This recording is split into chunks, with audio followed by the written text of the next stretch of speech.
I never planned to see her again, not like this. The evening had been ordinary until the smell of rain crept through the half-open window and brought back a summer I'd tried to forget. She was sitting at my kitchen table, the same wooden chair my father had built, her hands folded around a chipped mug like she owned the quiet. Anna. My best friend's sister, older, steadier, mid-40s now. She dropped by to return a book she claimed I'd lent her years ago. I was 24, pretending to be busy with work emails, but mostly watching the way her hair kept falling across her face when she leaned forward. She broke the silence first. "You've changed," she said, almost like a question. I tried to smile. "So have you?" Her eyes didn't meet mine. Instead, she traced the rim of the mug with one finger, slow, deliberate. The kitchen clock ticked louder than it should have. Outside, a bus hissed to a stop and moved on. Everything about the moment felt paused, waiting. I'd grown up around her, family barbecues, loud living rooms, her telling me to eat my vegetables when I was just a kid. She had been the untouchable adult, the one who smelled like cedar perfume and coffee. But tonight she looked tired and unguarded, and the distance between our chairs felt smaller than it had any right to be. "Long day?" I asked. "Long year," she said, letting out a small laugh that didn't match her eyes. "You?" I shrugged. "Trying to figure things out." That should have been the end of it. Small talk, return of a book, goodbye at the door. But she stayed. She asked about my work, then about my writing, things I hadn't told anyone but my best friend. And I kept answering, words spilling out faster than they should, my knees bouncing under the table. When she finally looked up, her gaze caught mine and held. Not by accident. Not briefly. There was a flicker of something I couldn't name, like standing too close to a flame and not pulling away. "You're quiet," she said softly. "You're not," I murmured back before I could stop myself. She smiled then, a small, uneven smile that made my chest tighten. "You used to be so easy to read," she whispered. I wanted to say something, anything, to break the weight in the room.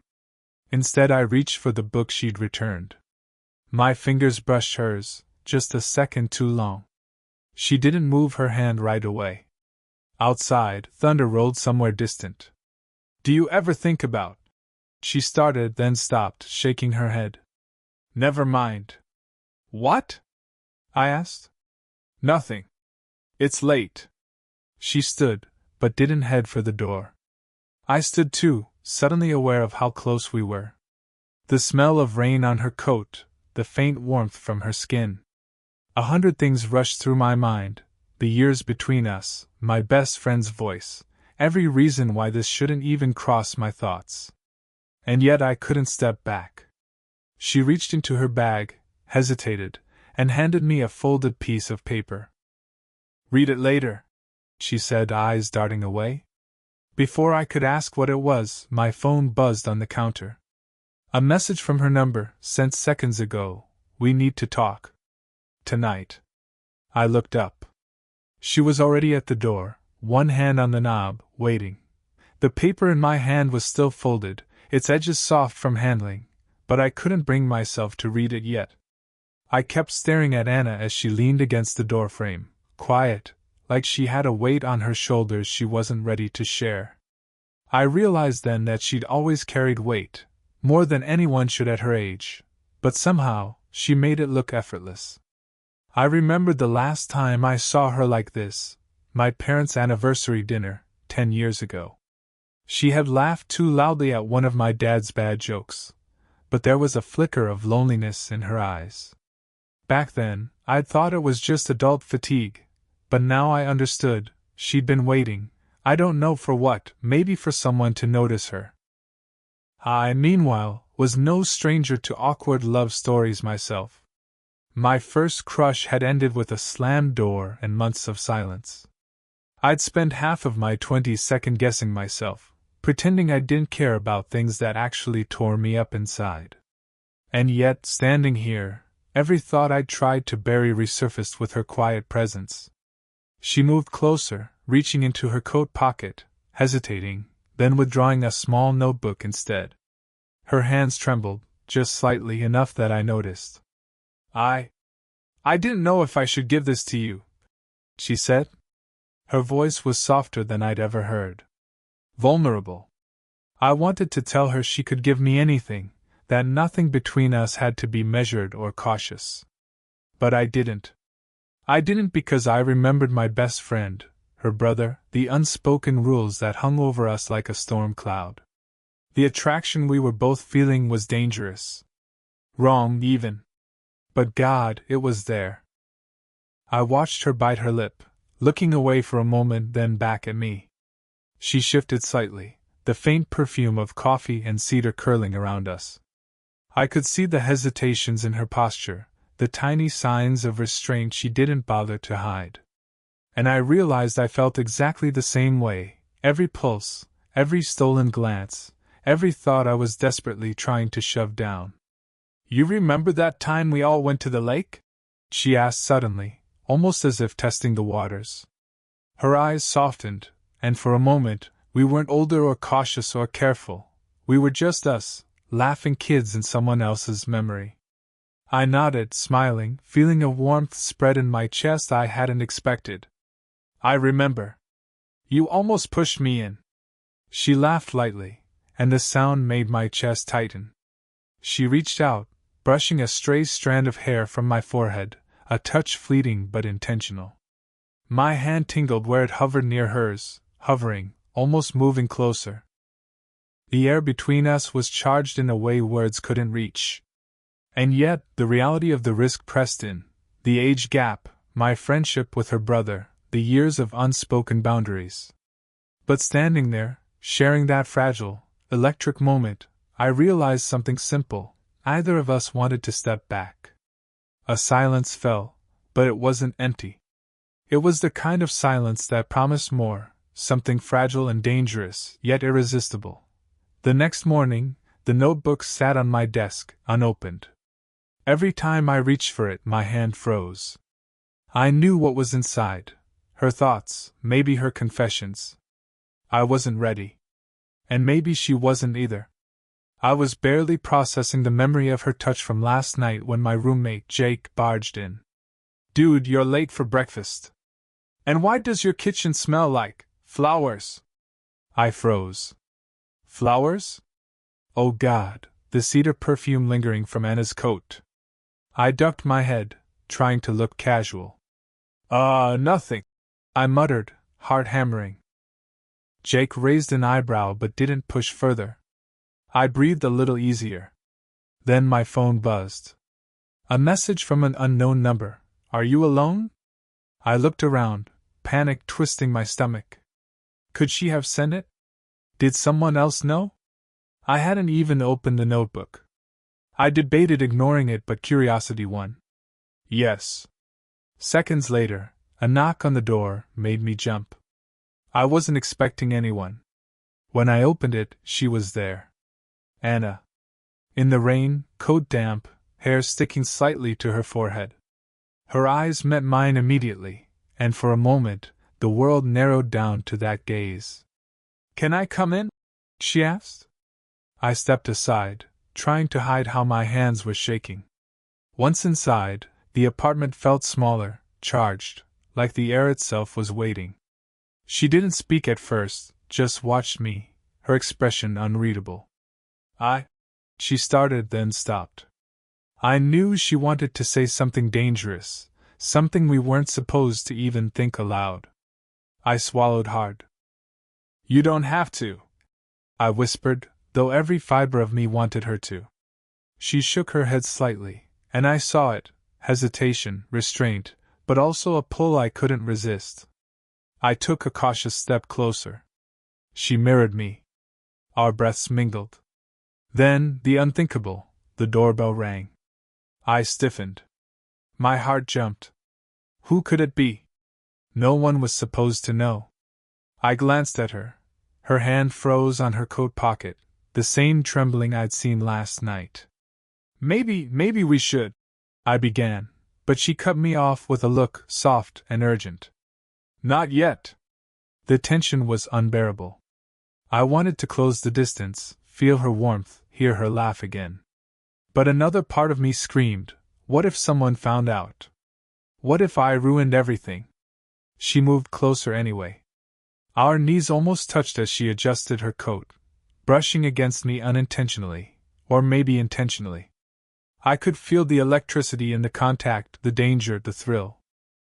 I'm scared, she admitted quietly, a whisper only I could hear. I swallowed, heart tight. Me too. The doorbell rang again, longer this time. Someone was waiting. Someone could see.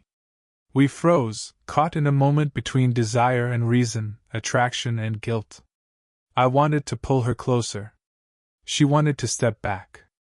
And yet neither of us moved. Outside, the rain continued to fall, and for a heartbeat, it felt like the world itself was holding its breath, just for us. The city lights blurred against the rain-streaked window, casting long reflections across the apartment floor. I hadn't touched the notebook yet. I couldn't. But I could feel Anna's presence behind me, close enough that her warmth seeped into the space I thought was mine alone. She was quiet, watching me. And for the first time, I noticed the subtle tension in her shoulders, the way her fingers fidgeted with the cuff of her coat. She was holding something back, and I knew exactly what it was, desire tangled with fear, longing tangled with guilt.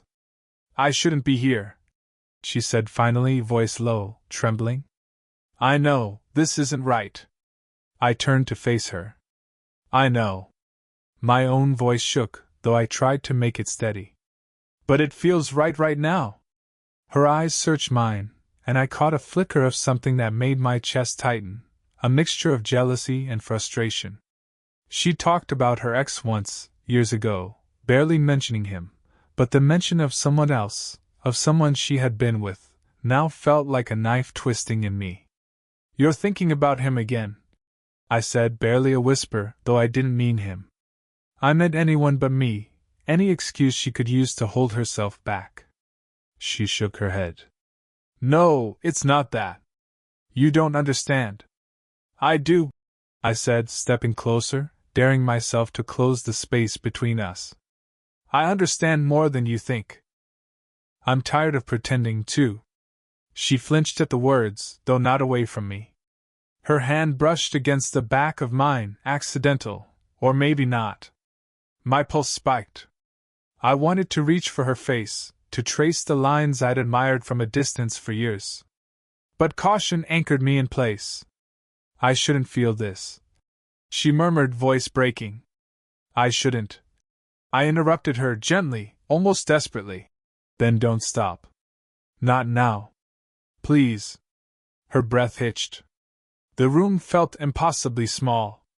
The rain outside thundered against the windowpane like it was echoing the storm between us. Every instinct screamed at me, move, lean in, close the gap, but every rational thought warned, stop, or you'll ruin everything. And then, for a fleeting second, she stepped even closer. Our knees brushed again. Our hands hovered inches apart. I could feel the quickening beat of her pulse matching my own. My throat went dry. My mind was a jumble of desire and fear and all the unspoken rules we were breaking, yet somehow, neither of us could step back. She began, voice barely audible. Her lips parted as if she was about to confess everything she'd kept inside, the longing, the nights of remembering me, the risks she was willing to take. Before she could finish, a loud knock at the door startled us both. Our eyes locked, electricity and panic mingling in the small space between us. The moment hung there, suspended, breathless, dangerous. One wrong move, one word, one glance could shatter the fragile line we were walking. And just like that, we were on the edge, teetering between everything we wanted and everything we knew we couldn't have, about to cross a line neither of us would ever forget. I had just closed my eyes for a moment, trying to steady my racing heart after last night's tension, when my phone buzzed again. A message from my best friend. Are you hanging out with Anna again? Just be careful. My stomach dropped. Careful? Was he suspicious? Or worse, had he already guessed something? Before I could think, I heard a soft chuckle from the kitchen. Anna. She was standing there, holding her coat in one hand, looking triumphant, though I couldn't place why. You're tense, she said, stepping closer. Her eyes glinted, but there was a sharp edge I hadn't seen before. Did he just text you? I froze. Yeah. I didn't know whether to feel guilty or exposed. How did you? I might have accidentally seen it, she admitted, a small smirk tugging at her lips. I didn't mean to, but well, now we know. I wanted to feel relieved, but instead, everything in me tightened. She knew. She knew, and yet she didn't step back. That glance she gave me, part apology, part challenge, made my pulse spike. I can't believe you read it, I whispered. She shook her head. I didn't read it. Just enough to know that things are complicated. More complicated than we thought. Her gaze softened. Are you scared? I looked at her, realizing just how much I was. Scared of the feelings that had been building for months. Scared of her, of crossing boundaries we weren't supposed to cross. But the moment I saw her standing there, inches from me, the fear mingled with desire in a way I couldn't untangle. Then came the real shock. She stepped even closer, her voice dropping to a near whisper. There's something you don't know. About me, about him. My stomach clenched. Him. Someone from her past? Someone I wasn't supposed to know about. My hands itched to reach for hers, but instinct told me to pull away. What do you mean? I asked, trying to keep my voice steady, though it came out rough. She hesitated. Her eyes flicked to the notebook, then back to me. I haven't been completely honest with you. About my life. About some decisions I made. A lump rose in my throat. I wanted to ask, but something in her expression stopped me. Something fragile. Vulnerable. And I realized then that no matter what she said next, nothing could erase the tension we'd been building, the attraction that had grown despite all the rules. I need you to trust me, she whispered, just inches from my face. Her hand brushed against my arm. It was fleeting, but the warmth lingered. I wanted to speak, to tell her I trusted her. But before I could, my phone rang, this time a call from my best friend. We both froze. The air between us crackled. One word, one step, one glance from either of us, and everything would change. And in that suspended heartbeat, I realized, nothing would ever be safe again. The apartment was quiet, but not the kind of quiet that comforts. It was thick, like every unspoken word had settled around us and refused to leave. I could feel Anna's presence before I even looked up, her perfume lingering, the faint warmth radiating from her, the small tremor in her hands as she gripped her coat. I can't do this anymore, she whispered. Her voice cracked just slightly, enough that my chest tightened. Pretending that what we feel, that what we want, doesn't exist. I swallowed hard. I wanted to argue, to say we should stop, that the risks were too high. But the words wouldn't come. Because the truth, every nerve in my body was screaming it, was that I didn't want to stop. I had tried. I had run scenarios through my head 1,000 times, every justification for stepping back. And yet here she was, standing closer than ever, and I knew I'd fail every time if she stayed in the room. I know, I murmured. My hands hovered near hers, and I could feel the electricity in the space between us. I don't want to stop either. She closed the distance, but not enough to touch, just enough to share the same air, the same heartbeat. The vulnerability in her eyes shattered something inside me. She wasn't invincible, not the untouchable woman I'd idolized. She was real, flawed, scared, and for some reason she had chosen me. I shouldn't, she breathed. But I can't hide it anymore. Not from you. Not from me. We were inches apart, a breath away, but something in the world screamed at us to pause, to step back, to be rational. And yet nothing in me obeyed. My hand brushed hers accidentally, or maybe deliberately, and it was like the spark we'd been holding in check ignited. Her lips parted slightly. I thought I saw her trembling, not from cold, but from everything she'd held inside for years. The restraint, the longing, the risk. My own pulse thundered in my ears, every instinct telling me to lean in, to bridge the final gap. I don't care, I whispered, almost too loud, though it barely cut through the rain hitting the window. I don't care about any of it. I just need you. Her eyes filled with something I couldn't name, relief, fear, hope, desire, all at once. The tension between us became unbearable, like the world had narrowed to just that moment, just that choice. And then, the notebook fell off the counter with a soft thud. Both of us jumped, startled, and for a second, the spell broke. She laughed softly, a nervous sound, and I realized that even in the chaos, even in the storm of our own making, we were here. Together. I guess some things can't wait, she said, her hand brushing my arm again. I nodded, too breathless to speak. We didn't kiss, not yet. But the air had shifted. Lines had been crossed, boundaries recognized and set aside, truths finally admitted. Outside, the rain fell harder, drumming against the window, but inside, the tension had softened into something fragile, human, electric. We understood each other now. The rest would come later. And for the first time in years, I felt like maybe, just maybe, we were exactly where we were supposed to be.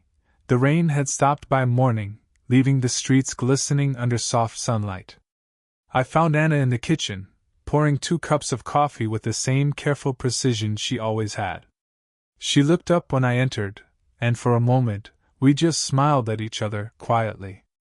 No words were necessary. Everything that had been building between us was settled in that glance. "Morning," she said softly. "Morning," I replied, my voice still catching slightly. I stepped closer, and this time, there was no hesitation. I reached for her hand, and she didn't pull away. The warmth of her fingers in mine felt like home, like all the pauses and stolen moments had led here.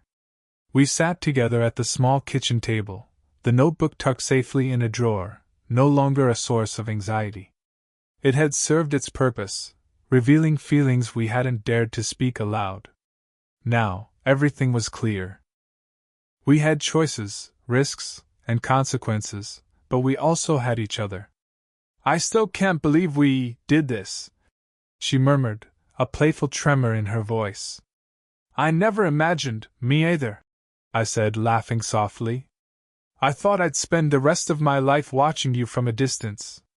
Her eyes softened, and she leaned in slightly, brushing her forehead against mine. It wasn't a kiss yet, but it was intimate enough, tender enough, that the world outside faded completely. "I guess some things are worth the risk," she whispered. I nodded. "Some things are worth everything." We talked then, about little things, about memories, about the years we'd spent navigating the space between friendship and something more. She told me about her past regrets, the lonely nights she thought no one would ever notice her. I shared my fears, my awkward stumbles, my longing for someone I wasn't supposed to desire.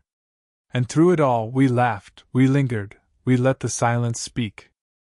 The tension that had haunted our last months dissolved into a quiet understanding. There were no dramatic gestures, no impossible confessions left unsaid, just honesty, warmth, and the beginning of something real. At some point, the sunlight shifted across the room, catching the curve of her smile. I realized how simple it was, how human it all felt. Love wasn't always lightning strikes or cinematic moments. It was quiet mornings, shared glances, the willingness to take a chance even when the odds were stacked against you. And in that moment I knew we were exactly where we were meant to be. As we stood to leave the kitchen, hands still intertwined, I felt the promise of the future in her grip. Messy, complicated, and entirely ours. The notebook remained closed, the rain had passed, and the storm between us had settled into something steady. Something lasting. Did you enjoy the story? What kind of stories would you like to hear next?